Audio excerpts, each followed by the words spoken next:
which is models for population growth. And we look at the basic one that you have been working on for maybe years. I don't know.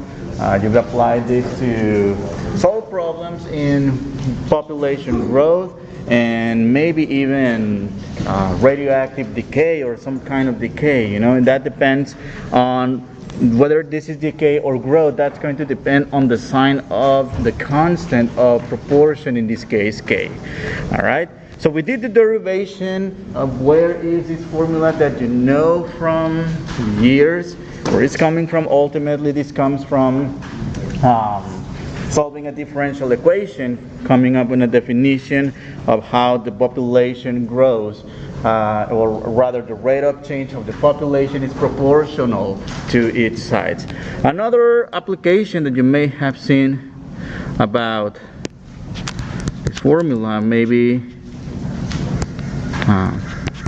to compound interest. Remember that PERT formula? So when you do this compound interest continuously, and you have a principal, which is your initial investment in your account or in whatever business, and after some time at a certain rate, well, you get an accumulated value. So it's basically the same as this population growth. In this case, it's growth of money in your bank account or in your investment, depending on the context for it. All right. So for the next, well, we're going to do a very short example right here. So what do we have? We have a community that has an initial population of 20,000. Well, how about we start labeling this? So this number right here is P initial, that's the initial population, and continuously grows at a rate of 5% per year. Well, this represents somehow our K. However, whenever we are given percentages, we don't use percentages, we actually use their decimal versions, in this case 0.05. So there's a couple of questions here. Number one, find the formula to compute the population size at any time t years and estimate its value after 10 years. So we're going to start by writing this model for population growth, where we already identified that the initial population is 20,000, e to the kt 0.05 t. And of course, how do we know this is population growth? Because the value of this constant proportionality k, or rate constant, it's a positive value. So now we have a model that we can use to estimate the population size of this community at any time t. All right. So all we have to do is, so they're asking us to find the population after 10 years, and just plug in t equals to 10. And using a calculator, this should give us 32,974 people. And it makes sense, right? Because it's a growth model. We start with 20,000, so we would expect to have a larger number, a number larger than 20,000. Otherwise, if the situation where, you know, so in the community, people is instead dying at a certain rate due to a disease or due to whatever situation, well, in that case, we would have obtained a smaller number, not a larger number.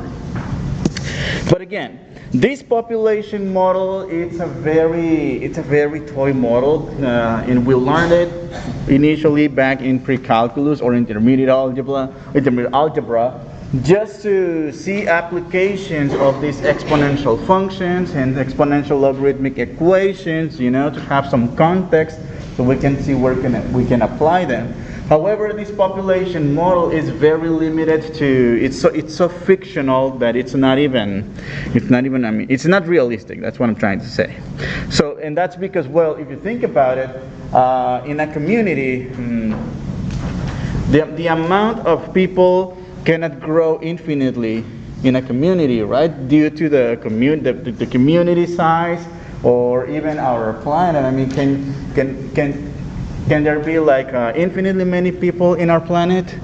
So there's something called carrying capacity, which is in this case what tells us what's the maximum amount of people a given community can carry.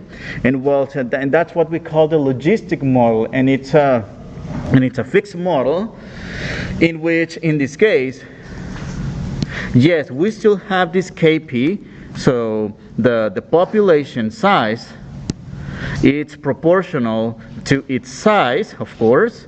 However, it's now proportional as well to some factor that involves population size and this M, which we call the carrying capacity. So we're going to solve this differential equation. It's going to take some time because we're going to use partial fraction decomposition to solve this differential equation. Remember those?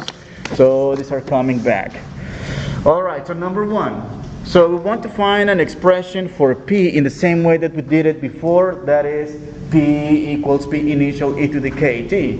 But now this is a little bit more elaborate. So, well, let's see if we can separate the variables. Well, so we're going to send everything containing P to the left-hand side and all the T's to the right-hand side. I'm going to do the dt first.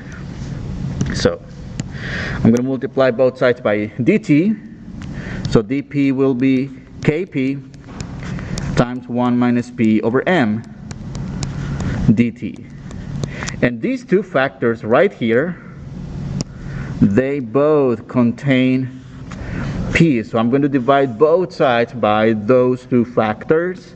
And I'm going to have the following. I'm going to have dp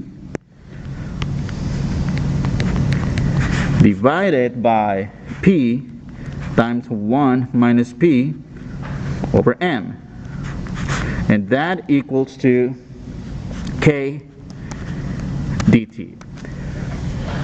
Now, so before we do the integration here, let's try and arrange this equation. I mean, because what do we have? We have a fraction, and this fraction also contains a fraction inside. We have a complex fraction. So let's write this in a simpler way so we can have a simpler fraction. So what we're going to do here is to, no, I don't need you, thank you.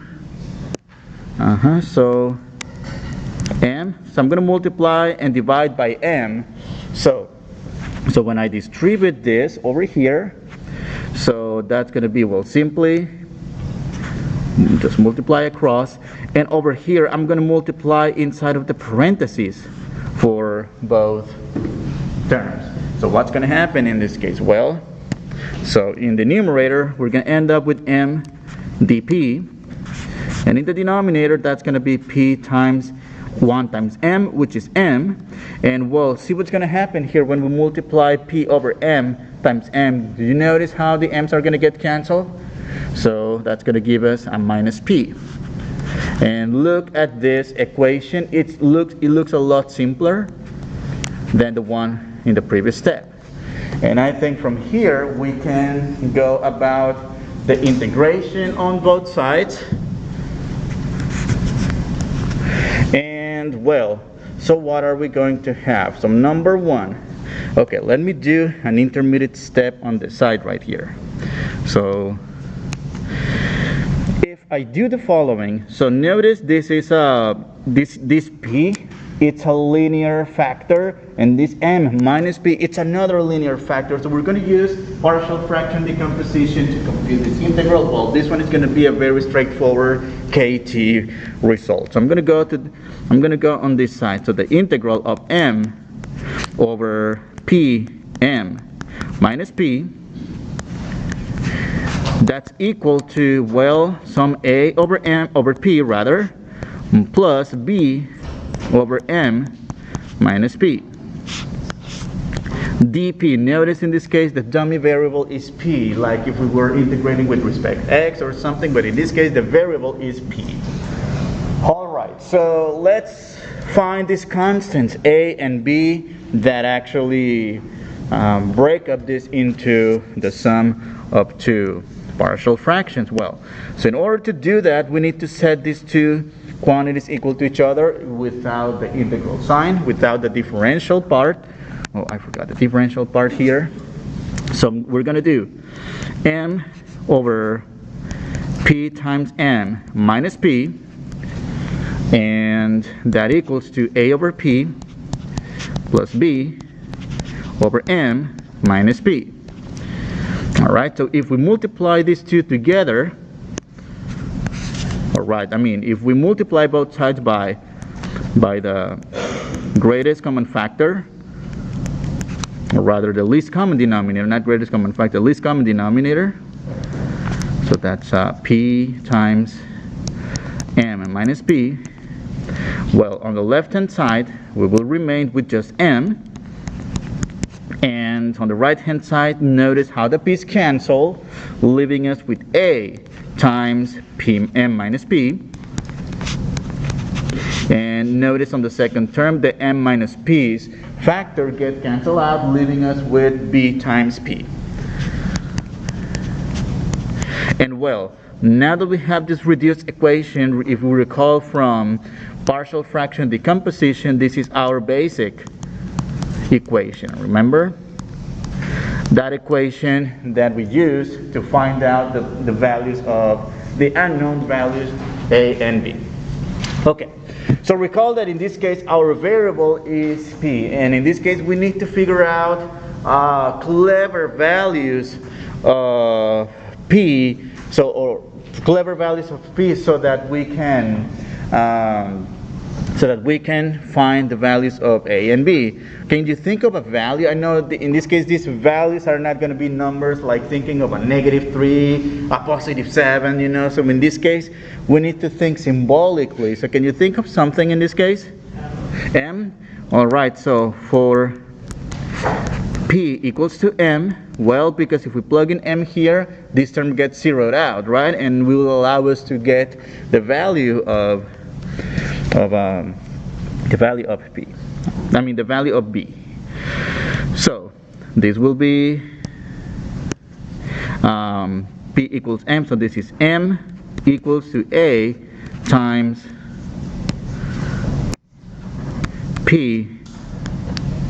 m. Oh, wait a minute. Number one. So m minus m plus b times p, which is also m. Well, in this case, send it to 0, and what do we have? Oh, not blue, actually yellow. So we're going to have m equals bm, and well, if we divide both sides by m, that's going to be b equals to 1. All right. So let's start writing them down, if we will. So that equals to 1. It's already equal to 1. All right. Can we think of another value so we can zero out one of the terms?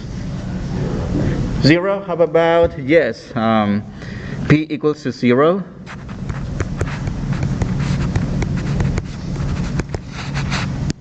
And well, so in this case, m equals to a times m minus 0 plus b times 0.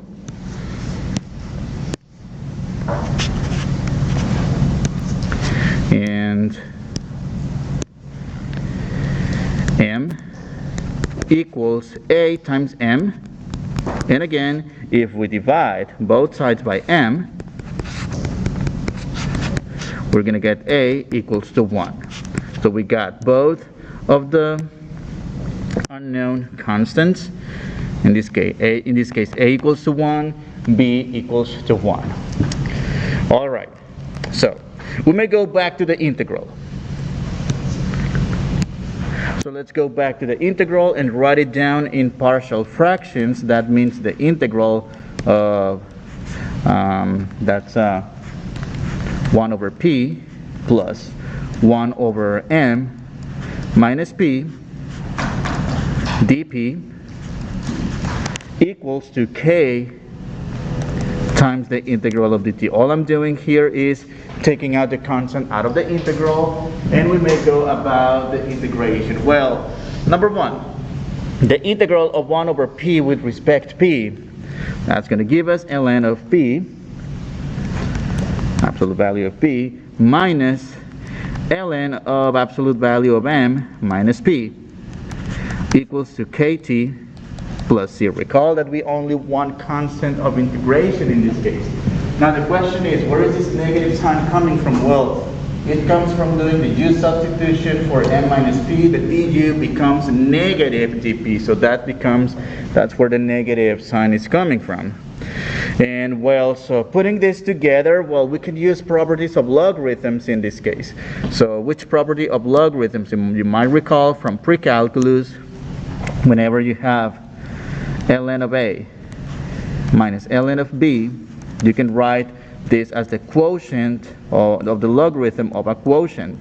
And I'm going to apply this to this statement right here. All right? So that's going to be ln of absolute value of p over m minus p. All right? And that equals to ln, oh, it's not ln yet. It's just kt plus c. So I would like to apply another property of logarithms here to make our lives easier here. So I know it's going to, as we move on through this process of obtaining this function, we're gonna look at many negatives going on. However,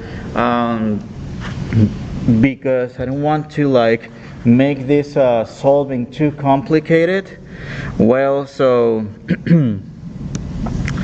I'm going to use another property of logarithms. So, and it's a property related to the quotient rule of logarithms. In this case, well, what's the property?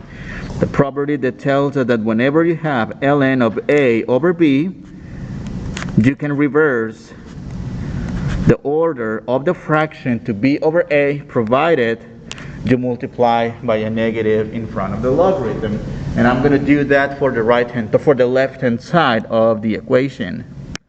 So that's going to be negative ln of p over m minus p.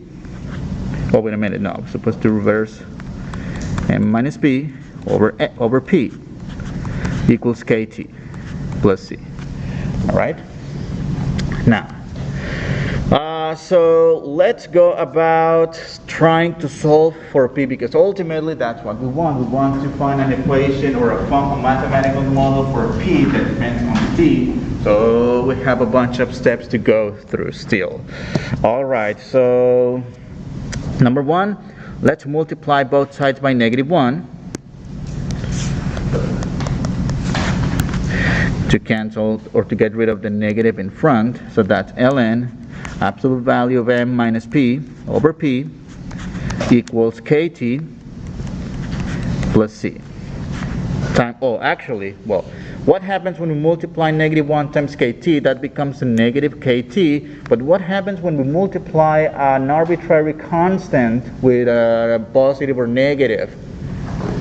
It just remains c, right? That doesn't change. All right.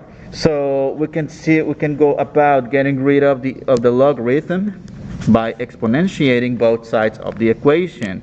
However, recall that the exponentiation on the right hand side is going to affect both the negative kt and the c as well. All right. So number one, we may go about the cancellation between e and ln, and so that's going to be the absolute value of m minus p over p, and that's, well, e to the negative kt, that's e to the c. But again, what's e to the c? It's not just another c. All right, so that's the absolute value of m minus p over p equals c e to the negative kt. Okay. And well, for the next step, I think it's just enough to get rid of the absolute value bars, because well, even if I take again that definition of absolute value, recall that we did something like this, like what's the meaning of solving the equation x minus 3 equals to 2? Essentially x minus 3 equals to plus or minus 2, because there's two values to the right and to the left for which the distance is 2 units away from the number 3. And well, but in this case, what if I do the plus minus here? It's not necessary, because plus minus c is just going to be another c, right? By absorption, it's just another c. So in this case, we can just get rid of the absolute value bars.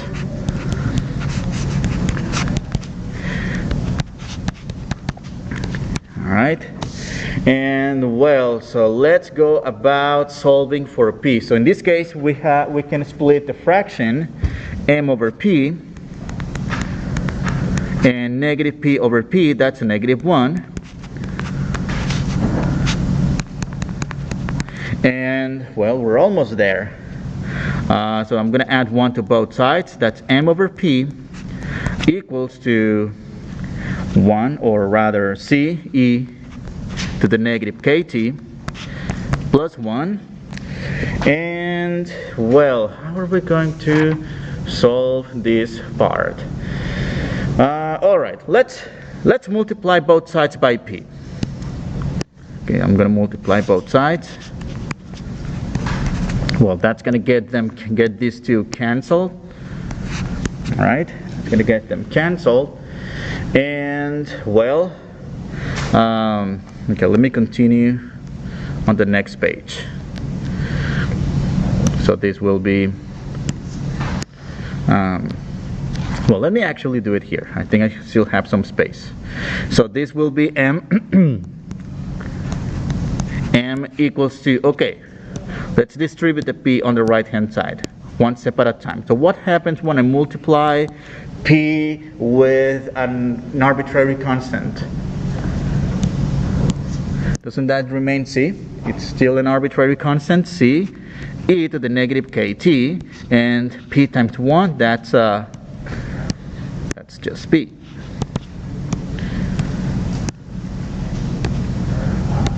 All right.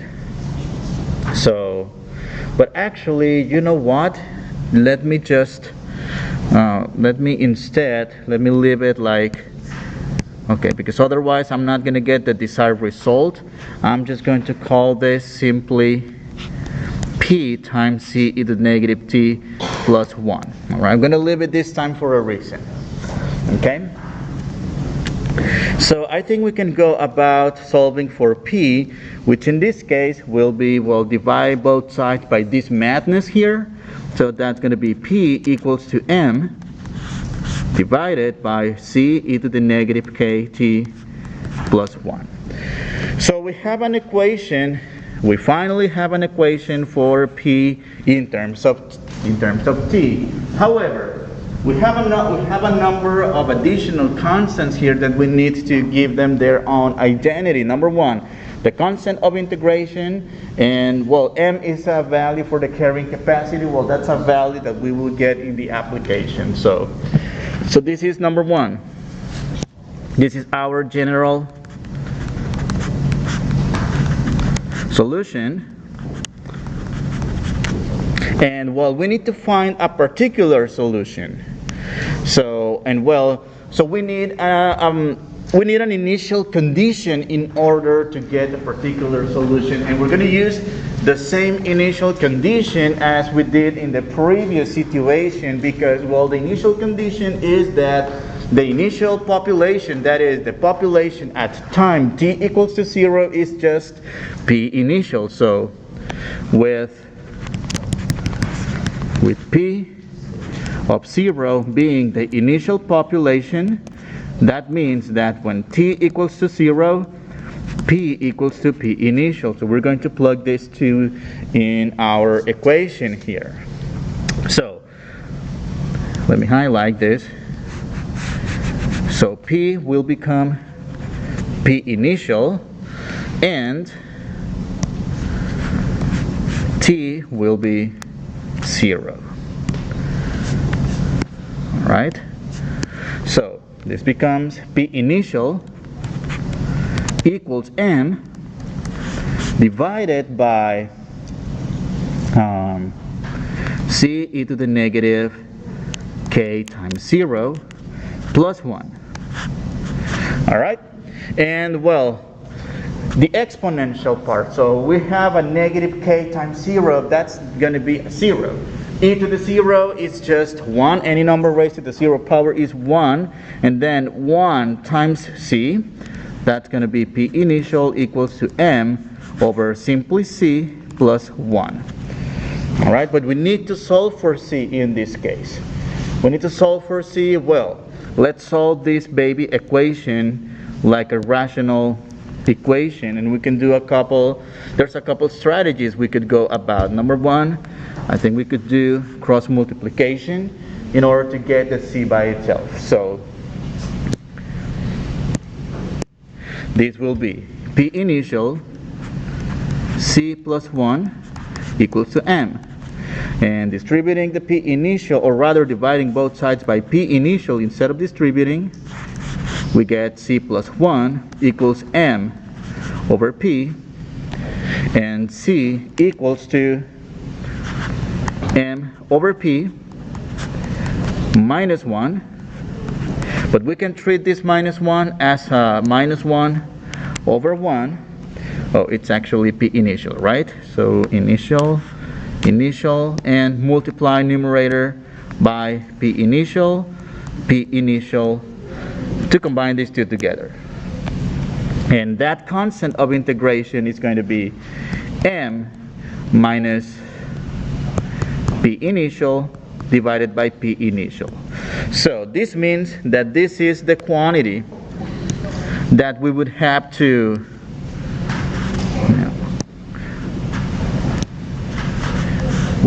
replace this over here. Alright?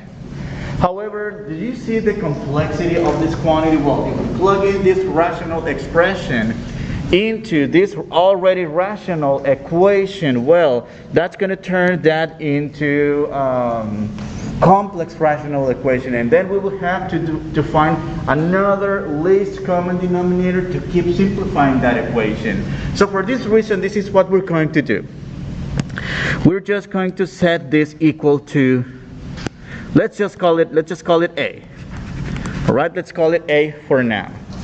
All right, so our general solution, our particular solution would be P at any time M over this madness, which we called A, times E to the negative KT plus 1, with A equals to M minus P initial divided by P initial. And these two parameters right here, M and P initial, are going to be given in the application, in the problem that we get to solve, which is number one, some sense of carrying capacity and an initial population. Alright, so let's see. Alright, so that's, again, let's call this our particular solution. Alright, so let's go about one example. So for the example that we're going to do in the next page, fortunately we don't have to solve the differential equation again. In this case, we should be able to identify the parameters by looking at the equation, find the value of A, put them in the equation, and then just in the function that we just obtained via solving the differential equation, and then from here just plug in the value for whatever value of t. So you'll see how that works. Alright, so they're asking us to write the solution of the initial value problem dp dt equals 0.08 p times 1 minus p over 1,000 with an initial condition p of 0 equals 100. Well,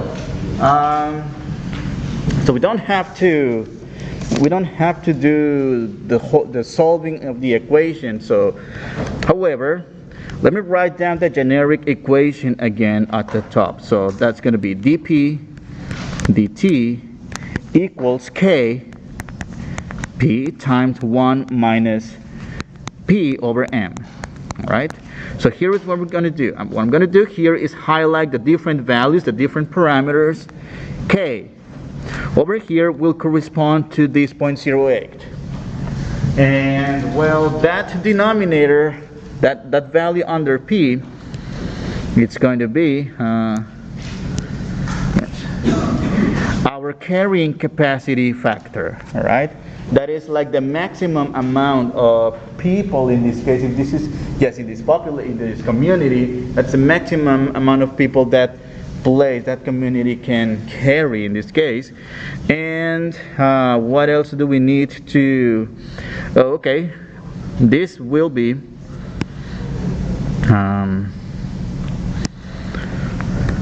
this describes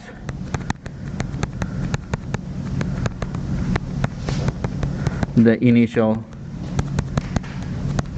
population. All right, initial population, and we're going to use this value of 100 right here. Let me get back to highlight this. Yeah.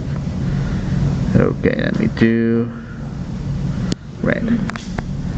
This one right here is P initial. Okay. So I wrote the differential equation so you can compare term by term, factor by factor, what number is what and what do they represent.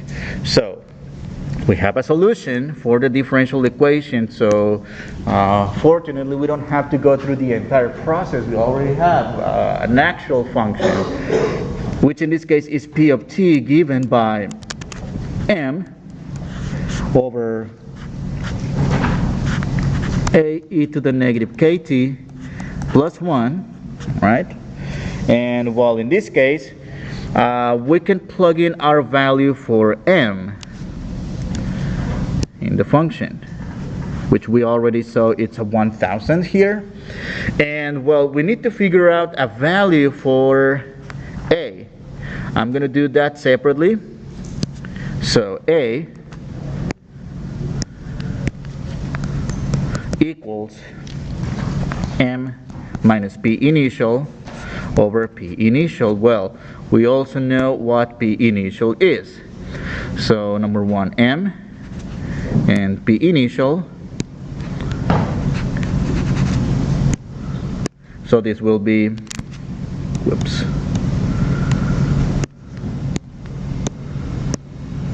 m, which is 1000 minus 100 divided by 100, which is the initial population. There was 100 people initially in that community. Then, well, so that's going to be 1000 minus 100, that's a 900 over 100, which reduces to 9. So we can go about substituting the necessary values here. So that's P of t equals m, which is 1000, over a, which is 9, e to the negative kt, and plus 1. But actually we know a value for k, right? K is 0.08.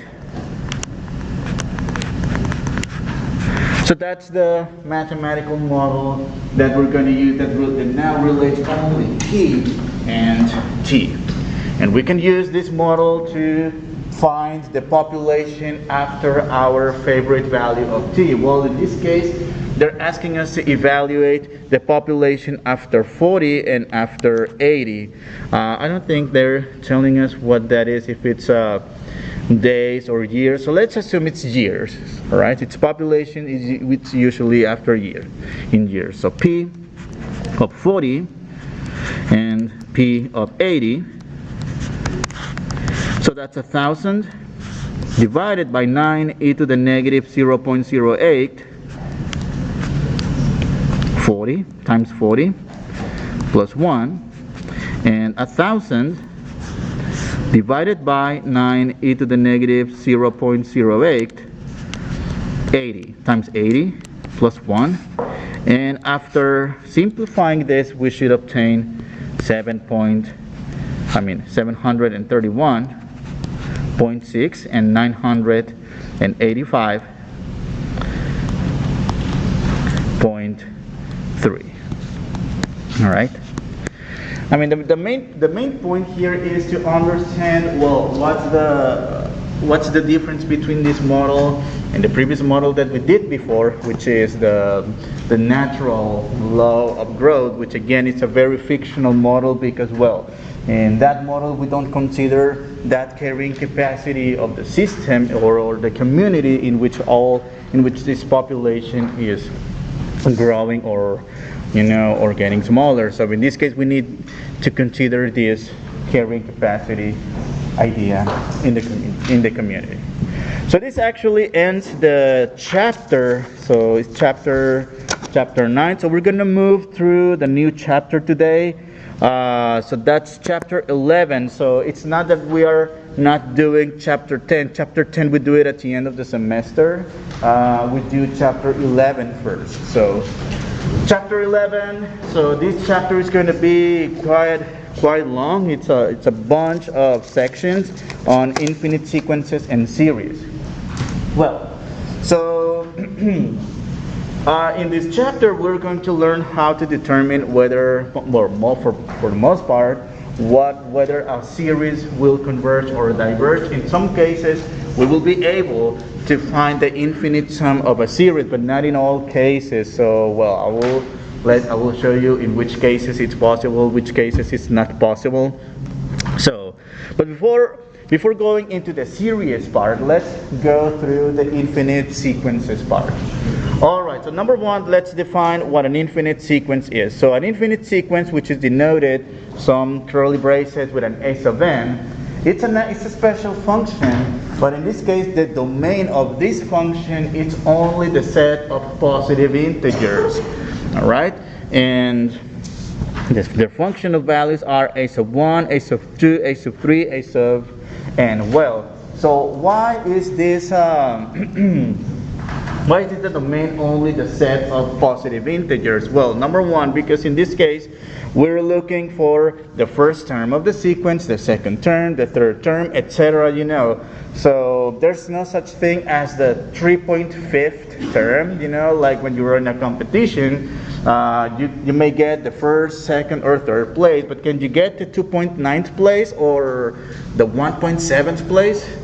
So that's kind of weird, right? So in this case, that's the set. That's why we were going to use only the set of positive integers.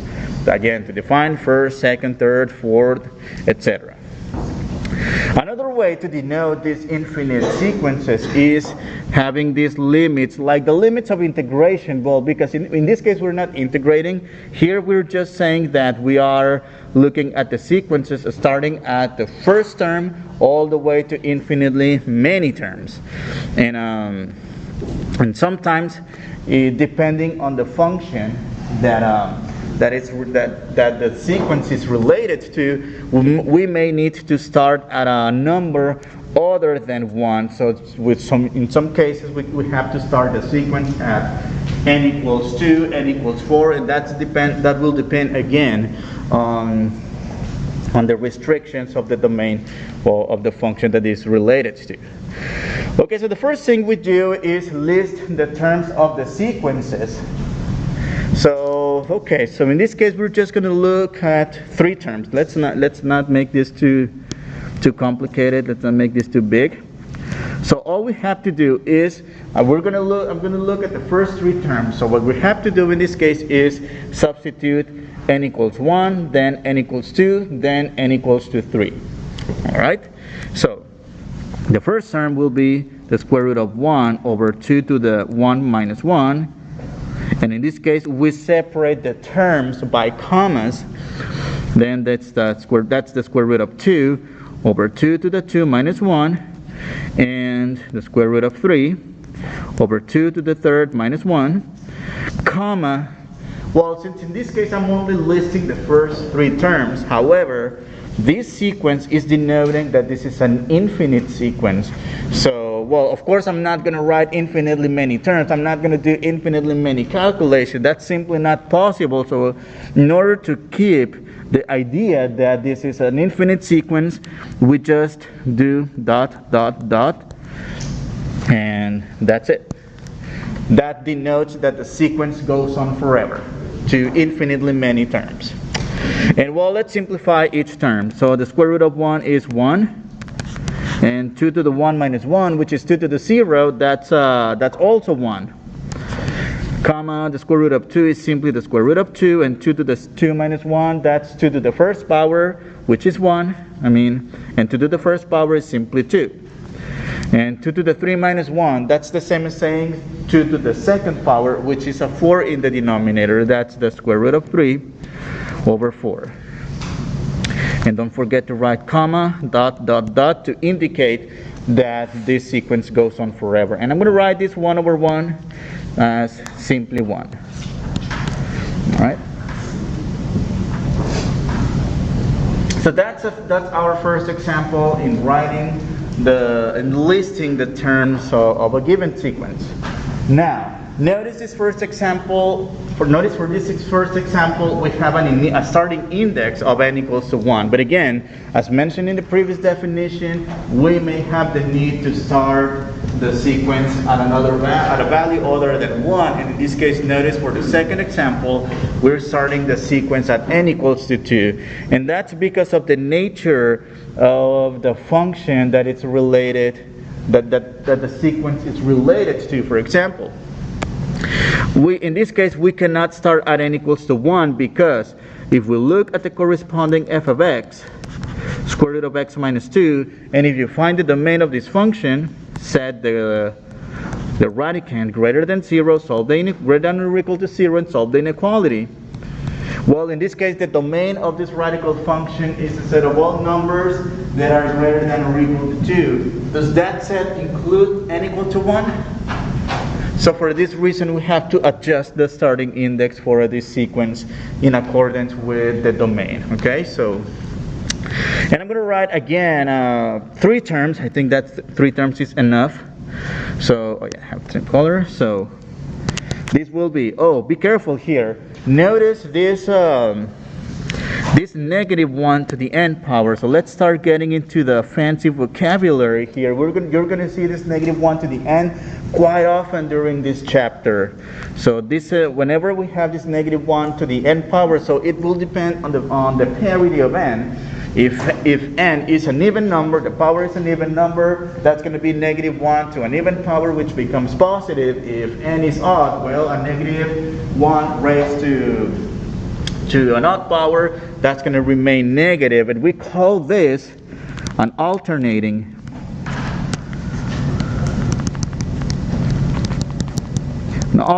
factor. So this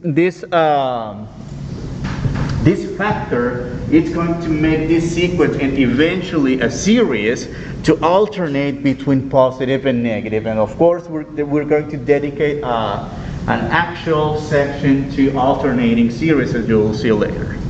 In the meantime, let's talk about sequences. Let's write a few terms, actually 3 of them. So we're going to start with, well, in this case, negative 1. The smallest, the starting index is 2. I'm not going to do 1 because again it's not in the domain. And that's the square root of 2 minus 2. The next term would be n equals to 3. That's a negative 1 to the 3rd power, square root of 3 minus 1. And negative 1 to the 4th power, square root of 4 minus 1, comma. Well, again, we're not going to do infinitely many calculations. To keep denoting that this is an infinite sequence, just do these 3 dots to indicate that the sequence goes on forever. Raise your hand. Yes? Can you say louder, please? I can't hear. Yes. Which one? 2 minus 3 minus 1?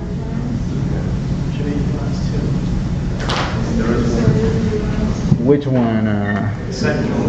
Oh, yes, 2. Thank you. Yeah, that's a 2. And the third one too, right? I don't know where I got that 1. Thank you. So, well, so number 1, -1 to the second power. So that's a negative being raised to an even power. That becomes positive. And well, the square root of 2 minus 2. Well, what's 2 minus 2? Isn't that 0? And the square root of 0 is 0, comma.